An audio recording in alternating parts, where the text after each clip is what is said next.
कर लेगा, कॉलेज कर लेगा। जिससे मोह लगाना चाहिए था उससे लगाया नहीं, और गुरु के शरीर से मोह लगा के बैठ गया। मोह किससे करना चाहिए था? ज्ञान से। ज्ञान से मोह करोगे तो ज्ञान प्राप्त करते चले जाओगे, और शरीर से मोह करोगे तो उतना ही ज्ञान प्राप्त कर पाओगे जितना उस शरीर के द्वारा भागा जा सकता है। इसलिए कबीर साहब ने हमेशा ज्ञान को गुरु बोला है, शरीर को गुरु नहीं बोला। वो कहते हैं जहां से भी ज्ञान मिले ले लो, क्योंकि ज्ञान से ही मुक्ति होगी, ज्ञान से नहीं। तो साहिब यही समझा रहे हैं, कह रहे हैं हम वासी वा देश के जहां जात वर्ण कुल नहीं, अरे शब्द मिलावा हो रहा देह मिलावा नहीं। यानी अगर कोई अपने गुरु की देह से मोह लगा कि भले मेरे गुरु जी का ज्ञान जीरो हो, भले मेरे गुरु जी के पास कुछ भी ज्ञान ना, सारा ज्ञान कटने वाला हो, कट जाए, लेकिन मैं गुरु को नहीं छोड़ूंगा, तो क्या हो जाएगा? तो उसकी दुर्गति हो जाएगी, क्योंकि वो शरीर को गुरु मान बैठा है। और कबीर साहब शरीर को गुरु धारण करने के बिल्कुल खिलाफ हैं। शरीर को धारण करना तो एक मजबूरी है। क्यों? क्योंकि ज्ञान शरीर के द्वारा ही मिलेगा। अब ये सत्संग जो आपको मिल रहा है किसके द्वारा मिल रहा है? शरीर के द्वारा। शरीर एक माध्यम है, और सत्संग कर कौन रहा है? शरीर नहीं कर रहा सत्संग कि तुम्हें लग रहा हो कि शरीर कर रहा है। ये माइक एक माध्यम है, स्पीकर से आवाज निकल रही है, माइक की आवाज नहीं है ये, ना स्पीकर की आवाज है, ये एक माध्यम है। बोलने वाला माइक और स्पीकर से परे बैठा है। इसी प्रकार ये जो शरीर है ये एक माध्यम है तुम तक ज्ञान पहुंचाने का, पर ज्ञान दे कौन रहा है? आत्मा ज्ञान दे रही है। ये ज्ञान दाता कौन है? आत्मा ही ज्ञान दाता है। आत्मा ही तुम्हें आत्मा का भेद समझा रहा है। अभी तो केवल शरीर दिख रहा है। सत्संग सुन के घर चले जाओगे, कहोगे बाबा जी आए थे दाढ़ी मूंछ वाले, क्योंकि तुम्हारी दृष्टि वहीं तक सीमित है। तुम शरीर से आगे नहीं देख सकते। तुम नहीं देखते इस शरीर के पीछे कौन जो तुम्हें सारा ज्ञान समझा रहा है। तुम्हारी इतनी हैसियत नहीं कि तुम उसको देख पाओ। हाँ, गुरु की दया हो जाए तो तुम्हें एक पल में समझ में आ जाएगा कि वो कौन है। तो इसी को कबीर साहब कह रहे हैं, हम वासी वा देश के जहां जात वर्ण कुल नहीं, और शब्द मिलावा हो रहा देह मिलावा नहीं। कहते हैं शब्द मिलावा हो रहा कि हमारा ज्ञान शब्दों के आधार पे चलता है, देह के आधार पे नहीं कि मेरा गुरु ये है, उसका गुरु ये है, उसको मिल जाएगा। क्योंकि ये पांचों ही एक समान है, ये पांच तत्व के ही पुतले हैं, एक समान। लेकिन गुरु कौन है? गुरु आत्मा है, गुरु ज्ञान है। कम और ज्यादा गुरु ज्ञान मिल रहा है तो गुरु बन देते हैं लोग ज्ञान के आधार से, शरीर के चक्कर में नहीं पते। तो गुरु कौन है? ज्ञान गुरु है। शब्द में लावा हो रहा। हम तो आज तक शरीर शरीर शरीर करते रहे, आज तक शरीरों की पूजा करते रहे, लेकिन जब उसका अनुभव नहीं होगा तब तक तुम कभी सोच भी नहीं सकते कि तुम आत्मा हो कैसे? नहीं, बहुत सारे हो गए हैं, लेकिन जब तक भेद नहीं जानते कौन सा शब्द दिया जाए, कौन सी भाषा में। अगर तुम हिंदुस्तानी हो तो हिंदुस्तानी भाषा में दे देगा, तुम अरबी में दे देगा, तुम अंग्रेजी में दे देगा, तुम चाइनीज हो चाइनीज में दे देगा। यानी जैसी भाषा का गुरु वैसी ही भाषा में नाम दे देगा। क्यों? क्योंकि गुरु चेला दोनों एक ही भाषा जानता। यानी ये कौन सा शब्द दिया जा रहा है? ये भाषाओं वाला शब्द दिया जा रहा है, ये अक्षरों वाला शब्द दिया जा रहा है। तो कह रहे हैं हम वासी वा देश के जहां जात वर्ण कुल नाही, सैन मिलावा हो रहा शब्द मिलावा नाही। कि इन शब्दों के द्वारा अगर तुम सोचो कि तुम्हारी मुक्ति हो जाएगी, इन हिंदी के नाम, पंजाबी के नाम, उर्दू के नाम, फारसी के नाम, तो तुम्हारी गलत फहमी है। ये परमात्मा का कोई ऐसा नाम है ही नहीं जिसको जप के तुम्हारी मुक्ति हो जाए।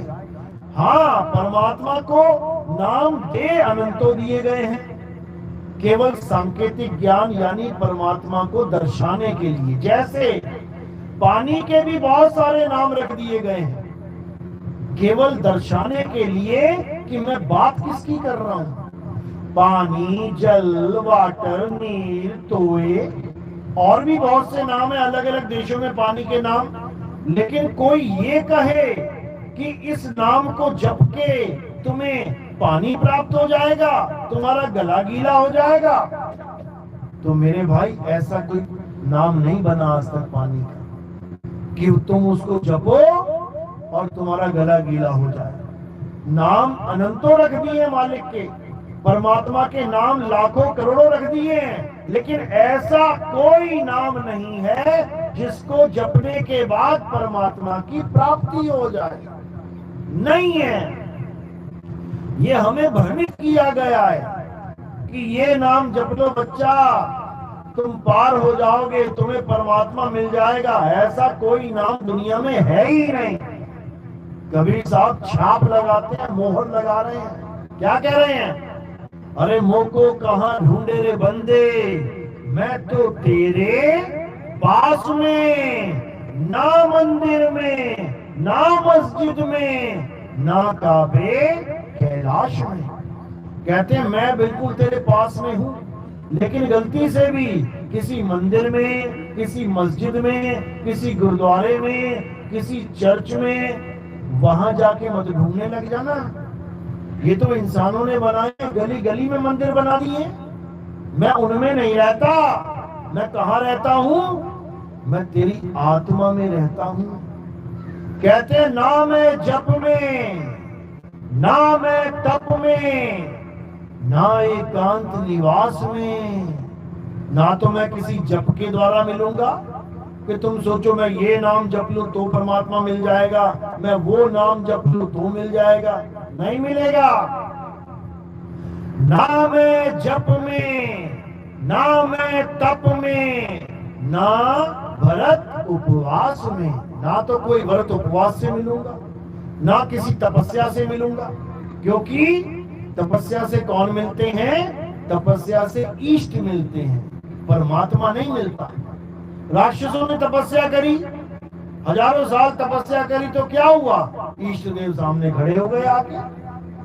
कोई ब्रह्मा जी की भक्ति की तो ब्रह्मा जी आ गए, विष्णु जी की भक्ति करी तो विष्णु जी आ गए, शंकर जी की भक्ति करी तो शंकर जी आ गए। ये इष्ट देव हैं, ये परमात्मा नहीं है। अब इष्ट देव आ गए तो मांगा वरदान। क्या मांगा? आप देखोगे राक्षसों ने सबसे पहला वरदान क्या मांगा है? मुझे अमर कर दो। भगवान से वरदान मांग रहे हैं कि मुझे अमर कर दो, लेकिन भगवान किसी को अमर कर पा रहे हैं क्या? बिल्कुल रिजेक्ट कर देते हैं, सिरे से खारिज कर देते हैं। उनका जो पहला वरदान मांगते हैं वो बिल्कुल खत्म। और क्या कह के खत्म करते हैं? कहते हैं भाई इस दुनिया में कोई अमर नहीं है। यहाँ तक कि ब्रह्मा विष्णु महेश जी यानी हमारा भी आविर्भाव और तिरोभाव होता है। हम भी अमर नहीं है, हमारी भी देह छूटती है, हम भी अमर नहीं है। और कुछ वरदान मांगो। तब वो राक्षस क्या करता था? बुद्धि दौड़ाता था अपनी, क्या मांगू क्या मांगू क्या मांगू। फिर क्या मांगता था? मुझे स्वर्ग का राज दे दो, मुझे 3 लोक का राज दे दो, मुझे ऐसा वरदान दे दो मैं दिन में ना मरूं, रात में ना मरूं, मैं धरती पे ना मरूं, आसमान में ना मरूं, मैं घर के अंदर ना मरूं, बाहर ना मरूं, मैं आदमी से ना मरूं, मैं जानवर से ना मरूं, मैं अस्त्र से ना मरूं, मैं शस्त्र से ना मरूं। घूम फिर के बात वही कर रहा है कि मैं अमर हो जाऊं। लेकिन उसको नहीं पता कि इन दोनों के बीच में भी कोई कड़ी है। दिन और रात के बीच में शाम है, घर के अंदर और बाहर के बीच में चौखट है, आदमी और जानवर के बीच में नरसिंह है, आधा आदमी आधा जानवर, अस्त्र और शस्त्र के बीच में नाखून है, धरती और आसमान के बीच में जांग है। जांग पे रख के मारा गया उसे। किसकी बात कर रहा हूं मैं?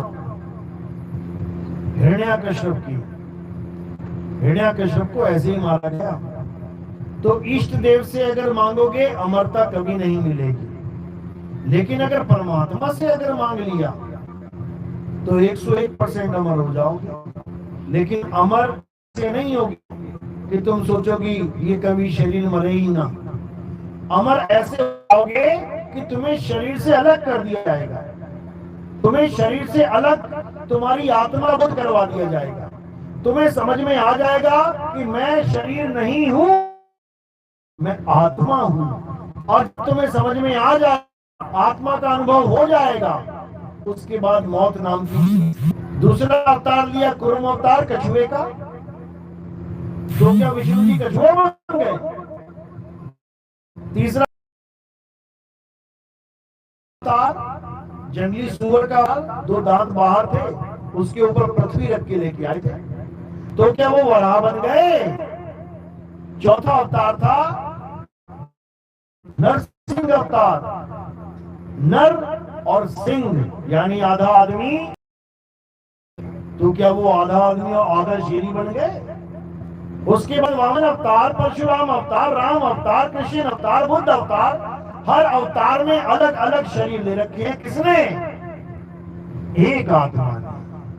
वो एक आत्मा बार बार अलग अलग शरीरों को धारण कर रही है। तो हमने जब उनको मछली नहीं माना, हमने उनको कछुआ नहीं माना, हमने उनको जंगली सुअर नहीं माना, तो हमने उनको राम और कृष्ण कैसे मान लिया?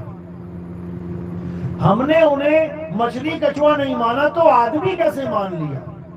वो तो औरत का भी अवतार धारण कर लेते हैं। भस्मासुर को किसने मारा था? विष्णु जी ने। कैसे मारा था?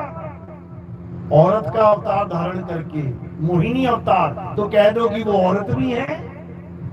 अरे वो ना आदमी है, ना औरत है, ना मछली कछुआ वराह है, ना आधा आदमी ना आधा जानवर है। ये तो शरीर है। हजारों धारण करके हजारों छोड़ दो। वो कौन है? वो आत्मा है।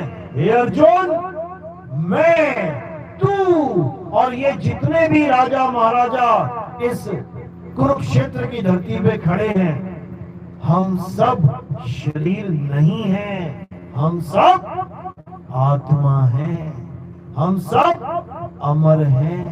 हम सबके शरीर तो खत्म होंगे, लेकिन हम हैं, हमारा अस्तित्व कभी खत्म नहीं होगा। तो करना क्या है? शरीरों को त्यागना है और आत्मा को जानना है। जिस आत्मा की वजह से मेरा शरीर पूरा दिन खाता है, पीता है, नहाता है, धोता है, चलता है, फिरता है, यहाँ तक कि पूजा पाठ भी आत्मा की वजह से कर रहा है। अगर आत्मा नहीं है शरीर के साथ, जाके दिखाए मंदिर। अरे मंदिर की मूर्ति के सामने थाली घुमाते हुए अगर आत्मा ने शरीर को छोड़ दिया तो वो पड़ेगा शरीर, पड़ेगी थाली। आत्मा की वजह से ही पूजा पाठ चल रहा है, मूर्ति की वजह से नहीं चल रहा। भगवान वो सामने मूर्ति नहीं है, भगवान ये आत्मा है, जिसके कारण तुम्हारा शरीर इस लायक हो रहा है कि तुम थाली भी घुमा पाओ किसी मूर्ति के आगे। मूर्ति भगवान नहीं है, यह आत्मा ही परमात्मा है। लेकिन इतनी बात किसी के समझ में ही नहीं आती। अविनाशी आत्मा से नाशवान मूर्ति की पूजा करवाई जा रही है। जिस दिन ये तुम्हें समझ में आ गया, उस दिन तुम्हारे जीवन क्रांतिकारी बदलाव हो जाएगा। फिर तुम नाशवान भगवान को छोड़ के अविनाशी आत्मा के भगत हो जाओगे। फिर नाशवान पत्थरों को छोड़ के तुम सत्य सनातनी हो जाओगे। सत्य सनातनी कौन होता है? जो आत्मा की पूजा करता है, जो आत्मा को जानता है, जो आत्म ज्ञान को प्राप्त करता है, वही सत्य सनातनी है। और जो पत्थरों की पूजा करता है वो कभी सपने में भी सनातन नहीं हो सकता। ये हमें पढ़ा दिया गया है कि पत्थर की पूजा करना हमारा धर्म है। अरे हमारे राम जी पत्थर के ना थे, हमारे हनुमान जी पत्थर के ना थे, हमारे कृष्ण जी, हमारे शंकर जी कभी पत्थर के ना थे। तो ये पत्थर का भगवान किसने बना दिया भाई? वो तो एक इंसान की तरह थे, खाते थे, पीते थे, चलते थे, सब कुछ करते थे, लेकिन वो इंसान भी नहीं थे।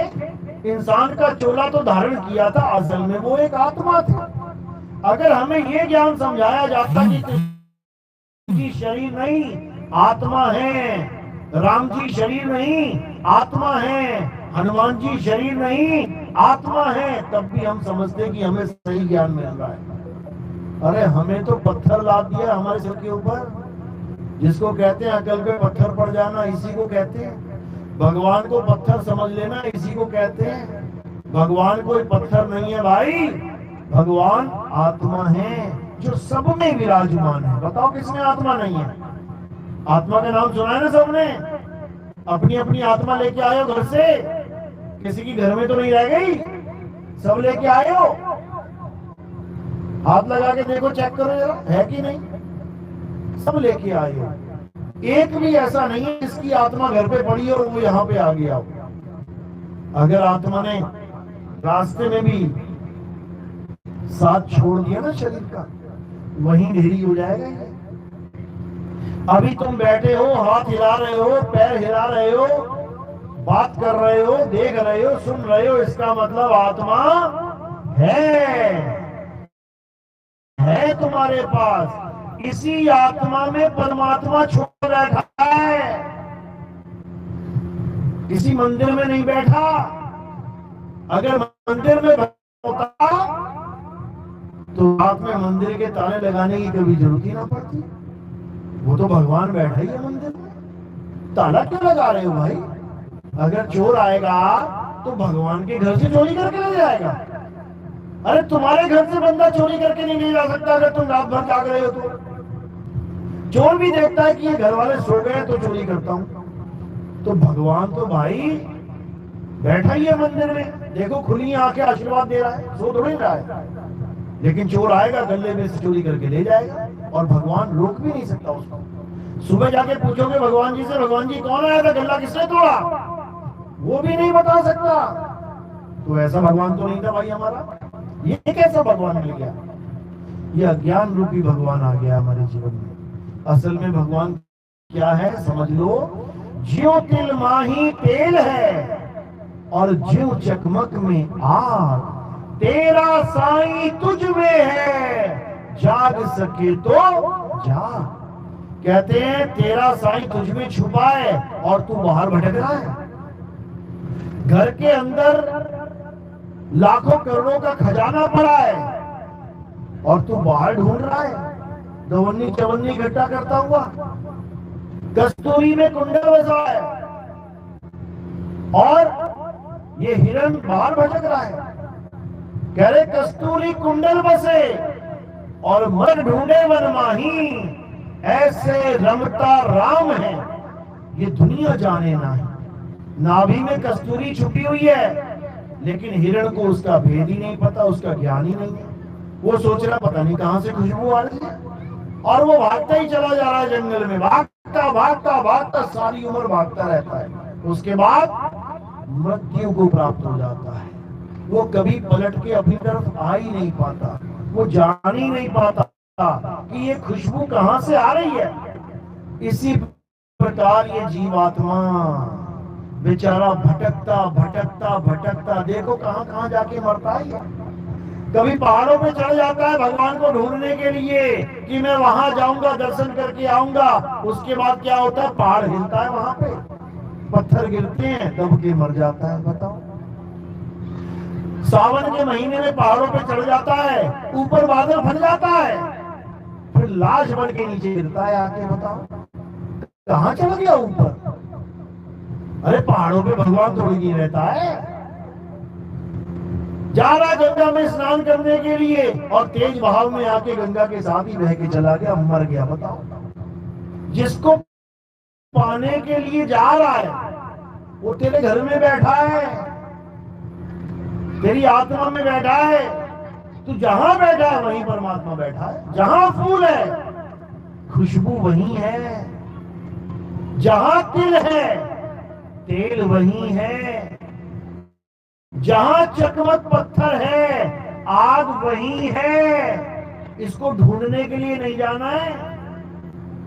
इसीलिए साहिब कह रहे हैं, जल में मीन प्यासी देखत आवे हासी, आत्म ज्ञान बिना नर भटके, कभी काबा कभी काशी।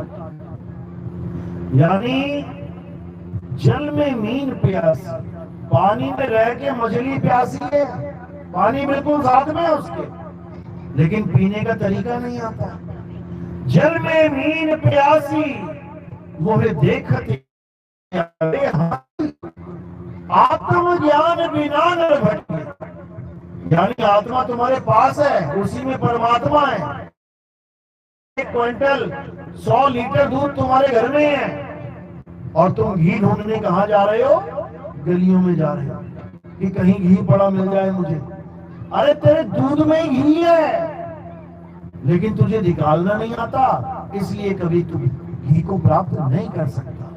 तो घी को कैसे प्राप्त करेंगे? जब तुम्हारे जीवन में भेदी गुरु आ जाएगा, जो तुम्हें भेद बताएगा कि दूध से घी कैसे प्राप्त किया जाता है। उसके बाद तुम्हारा आना जाना खत्म। तुम्हारा गलियों में, शहरों में, गांव में, पहाड़ों में, तीर्थों में घूमना भटकना खत्म। हाँ, वैसे जा सकते हो घूमने फिरने, लोग जाते हैं पहाड़ों पे, लेकिन कोई कहे कि भगवान से मिलने जा रहा हूं पहाड़ों पे, वो नहीं, वो बिल्कुल नहीं।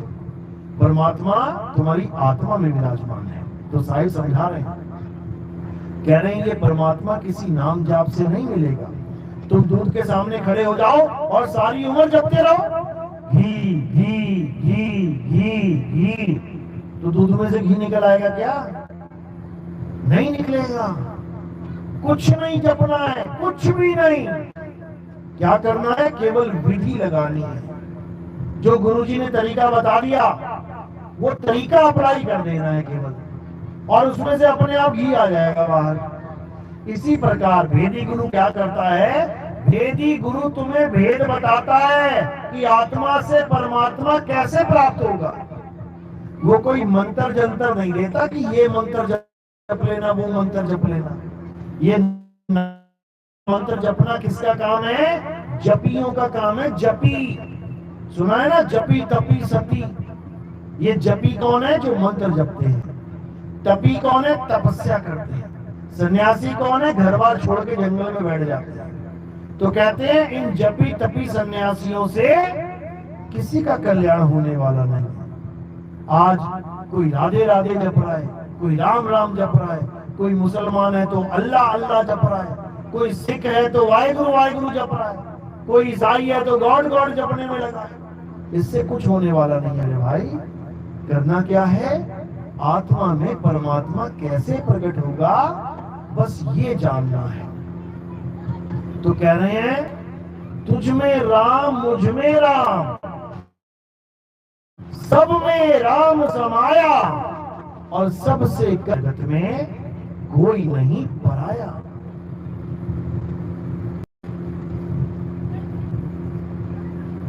यानी कि वो राम तुझ में भी है, वो राम मुझ में भी है, लेकिन वो है क्या, इसको समझना पड़ेगा। वो राम है क्या? अब क्या है जो तुझ में भी है मुझ में भी है? पहले ये निबिड़ा करना। तो क्या है तुझ में और मुझ में?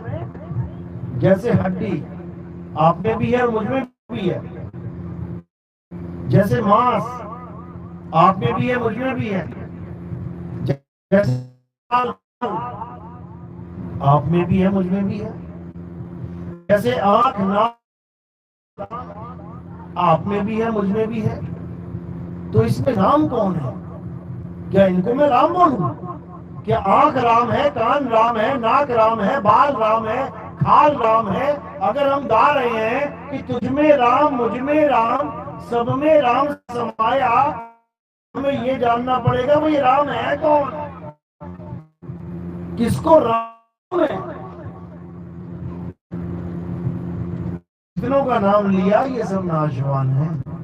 आंख, कान, खाल, बाल, मांस, खून, ये सब नाशवान है, लेकिन राम नाशवान नहीं है।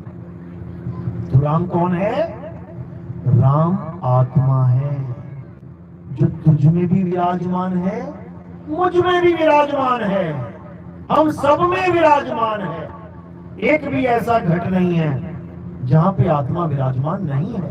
तो क्या कहते हैं? घट घट मेरा साइया, सुनी सेज न तोय, और बलिहारी व घट की, जिस घट पर घट होए। कहते हैं आत्मा तुझ में भी है, मुझ में भी है, सब में है, लेकिन आत्म ज्ञान सब में नहीं है कि सब आत्मज्ञानी हो गए। दूध सबके घर में है, लेकिन सबके पास ये ज्ञान नहीं है कि दूध में से घी कैसे निकालते हैं। नहीं तो पूछ के देख लेना, निकाला क्या? नहीं जी मुझे तो नहीं आता, मैंने कभी निकाला नहीं। अभी पता लग जाएगा। वस्तु सबके पास है, लेकिन वस्तु का ज्ञान नहीं है। इसीलिए कबीर साहब समझा रहे हैं, अरे वस्तु कहीं ढूंढे कहीं, कैसे लागे हाथ, और गुप्त वस्तु तब मिले, भेदी लीजिए साथ, भेदी लीना साथ में, अरे दीनी वस्तु लखाए, और कोटि जन्म का पंथ था, बदल में पहुंचा जाए। कहते हैं आत्मा तो सबके पास है, लेकिन आत्मा का ज्ञान किसी के पास नहीं है। बूढ़े हो जाओगे, मरने वाली हालत हो जाएगी, लेकिन आत्मा का अनुभव नहीं कर पाओगे। जितने बूढ़े बैठे हुए हैं, आप किसी से भी पूछ लेना कि बाबा 80 साल के हो गए, बाबा 90 साल के हो गए, क्या तुम्हें पता लगा कि आत्मा होती क्या है, आत्मा का स्वरूप क्या है? फिर देख लेना क्या जवाब मिलेगा। क्योंकि आत्मा 24 घंटे साथ रहते हुए भी इसका अनुभव नहीं कर सकता कोई। इसका अनुभव कैसे होगा? जब भेदी गुरु तुम्हारे जीवन में आ जाएगा, वो तुम्हें बताएगा बेटा वस्तु है कहां, ये आत्मा रूपी वस्तु है कहां। उस वस्तु में तुम्हारा ध्यान लगवाएगा। चलते फिरते, उठते बैठते, नहाते धोते, खाते पीते, 24 घंटे तुम्हारा ध्यान कहां लगवाएगा? तुम्हारी आत्मा में। धीरे धीरे धीरे करते करते करते जब तुम्हारा ध्यान पूरा एकाग्र हो जाएगा आत्मा में, तब तुम्हें आत्मा का स्वरूप प्राप्त होगा। तब तुम जान पाओगे आखिर मैं हूं क्या। आज तक तुम क्या सोच रहे हो अपने आप को कि मैं एक आदमी हूं, मैं एक औरत हूं, मैं बच्चा हूं, बूढ़ा हूं, जवान हूं। आत्मा का अनुभव होने के बाद ये खेल ही खत्म हो जाएगा।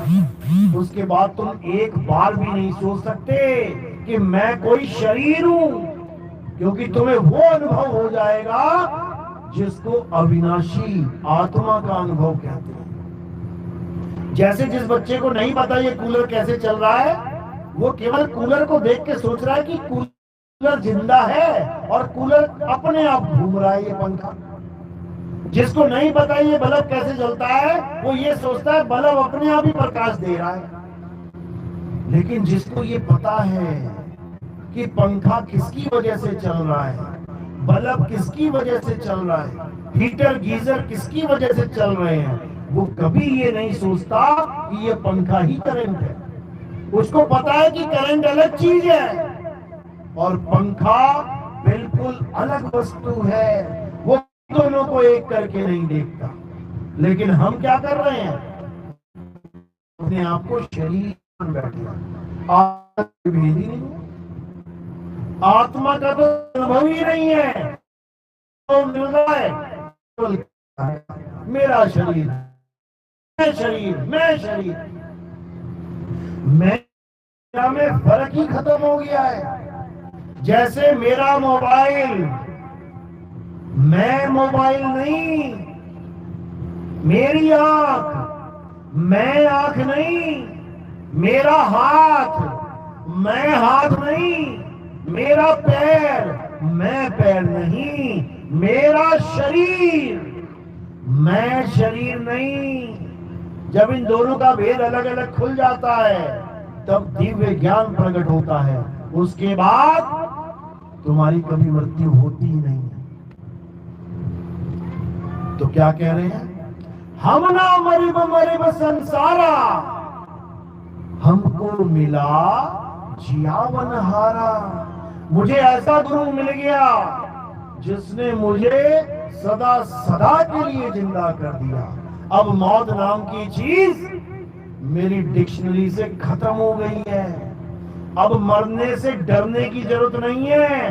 अब कैसे मरना है, यानी कैसे शरीर छोड़ना है, ये जानने की जरूरत है कि जब मौत आएगी तो मैंने कैसे इस शरीर को छोड़ के अपने आप में स्थित हो जाना है, अपनी आत्मा में स्थित हो जाना है। यही गीता में समझाया गया, लेकिन हम गीता को पढ़ नहीं पाए, समझ नहीं पाए और कृष्ण जी की पूजा में लग गए।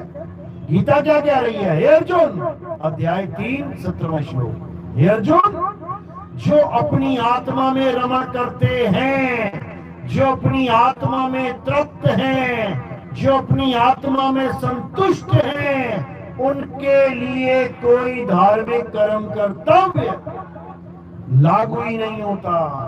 उनको किसी मंदिर में जाने की जरूरत नहीं है, उनको किसी मस्जिद में जाने की जरूरत नहीं है, उनको किसी गुरुद्वारे चर्च में जाने की जरूरत नहीं है, उन्हें किसी पूजा पाठ करने की जरूरत नहीं है, उन्हें कोई हवन यज्ञ कुछ भी नाम जाप करने की जरूरत नहीं है, उन्हें कोई किसी भी प्रकार की परिक्रमा करने की जरूरत नहीं है। उनको जो चाहिए उनको आत्मा में ही मिल जाएगा, यानी उनको पूर्ण ज्ञान हो जाएगा। उसके बाद उनके जीवन में किसी भी नाशवान चीज की एंट्री होगी नहीं। ये मंदिर, ये पत्थर, ये मूर्तियां, ये पेड़ पौधे, ये जानवर, सबकी पूजा कर रहे हैं हम लोग, छोड़ते किसी को नहीं है। ये सब नाशवान है, हम किसी को नहीं छोड़ रहे, सबकी पूजा कर रहे हैं, लेकिन जिसकी पूजा करनी है बस उसी को छोड़ा हुआ है। और वो क्या है? आत्मा।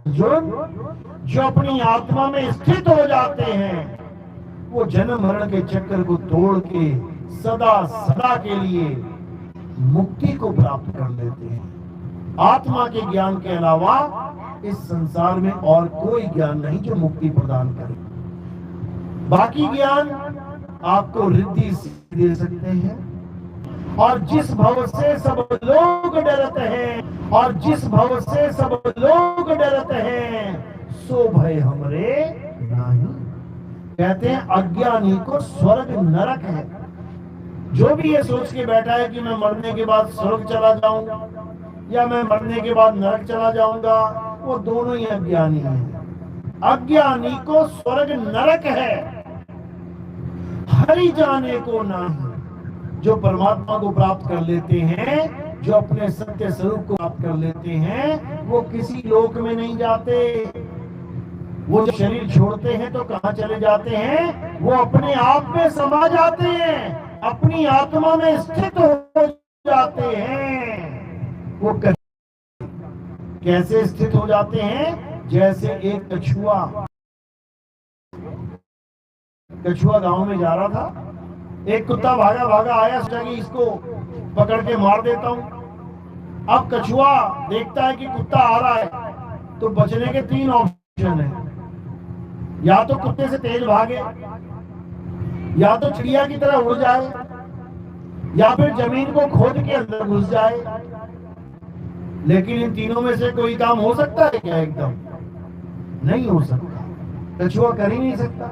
ना तो कुत्ते से तेज भाग सकता है, ना पक्षी की तरह उड़ सकता है, और ना ही खरगोश की तरह जल्दी जल्दी जमीन खोद के घुस सकता है। तो फिर क्या करेगा कछुआ? कुछ नहीं करेगा इन तीनों में से। क्या करेगा? वो अपने आप में स्थित हो जाएगा। यानी वो कहां छुप जाएगा?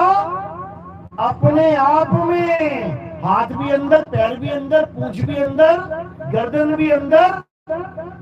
अब कुत्ता घूमेगा, चक्कर लगाएगा, ये कहां चला गया भाई, कहां चला गया, कैसे मारूं इसको? बस इसी प्रकार ना कहीं आना और ना कहीं जाना, आपे में आप समाना। जब तुम्हारा शरीर छूटेगा और यमराजा यमदूत तुम्हारे सामने खड़े होंगे, बड़े बड़े मुकद्दर लेके, बड़ी बड़ी तलवारें लेके, तो तुम्हारी रूह कांप जाएगी। देखो जब लोग मरते हैं तो क्या कहते हैं, अरे ये इतना लंबा काला सा आदमी आ गया, इसको भगाओ, ये मुझे मार रहा है। केवल उसी को दिखाई देता है वो जो मरने वाला होता है, बाकी लोग को दिखाई नहीं देता। ये वही कुत्ता है जो कछुए को मारने आ रहा है। अब अगर कछुआ भागा तो पक्का मरेगा। ये जीवात्मा क्या करती है? शरीर छोड़ के भागती है। और भागती कहां से है? इन 9 द्वारों से भागती है। आंख से निकल के भागती है, कान से निकलती है, नाक से निकलती है, मुख से निकल जाती है, लिंग गुदा से निकल जाती है। भागती है डर के मारे, और उसके बाद वो इसको पकड़ लेते हैं। उसके बाद मारते ही ले जाते हैं स्वर्गों में, नरकों में, जहां भी जाना हो।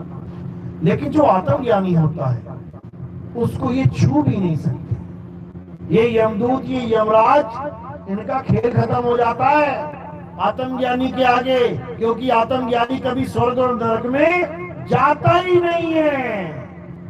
अज्ञानी जाता है, आत्मज्ञानी नहीं जाता। तो कहते हैं अज्ञानी को स्वर्ग नरक है और हरि जाने को नहीं। हरि यानी आत्मा। हरि नाम क्यों रखा है आत्मा का? क्योंकि आत्मा की वजह से तुम्हारी काया हरी भरी है। ये जितना हरा भरा, जैसे पेड़ होता है ना हरा भरा, कब तक? जब तक जीव है उसमें। और तुम पेड़ काट दो, उसके बाद वो हरा भरा नहीं रहेगा, सूख जाएगा। इसीलिए उस आत्मा को हरि नाम दिया है, जिसकी वजह से ये कुल कायनात हरी भरी है, इसलिए उसका नाम हरि है। तो कहते हैं अज्ञानी को स्वर्ग नरक है, हरि जाने को नहीं। और जिस भव से सब लोग डरते हैं, सो भय हमरे नहीं। यानी जिस मृत्यु से सब डरते हैं, अरे भैया मौत आ गई, बचाओ मुझे, ये खेल खत्म हो जाता है। फिर क्या होता है? अरे जिस मरने से जग डरे, मेरे मन आनंद, और मरने पर ही पाइए पूर्ण परमानंद। साहिब कहते हैं जो हमारा ज्ञान एक बार समझ लेता है ना, और जो अपनी आत्मा में स्थित होना शुरू कर देता है, ये मौत उसके पैर दबाती है आके, मां जी कैसे हो, ये डरा नहीं सकती, ये डरा नहीं सकती उसको। तो कह रहे हैं जिसको मरने की कला आ गई, फिर मौत नाम की चीज उसके जीवन से चली जाती है। यानी जिसको तैरने की कला आ गई, तो डूबने नाम की चीज उसके जीवन से चली जाती है। जिसको तैरना आ गया, उसको तुम कहीं भी डाल दो, उसको नदी में फेंक दो, उसको तालाब में फेंको, उसको समुद्र में फेंको, डूबेगा नहीं।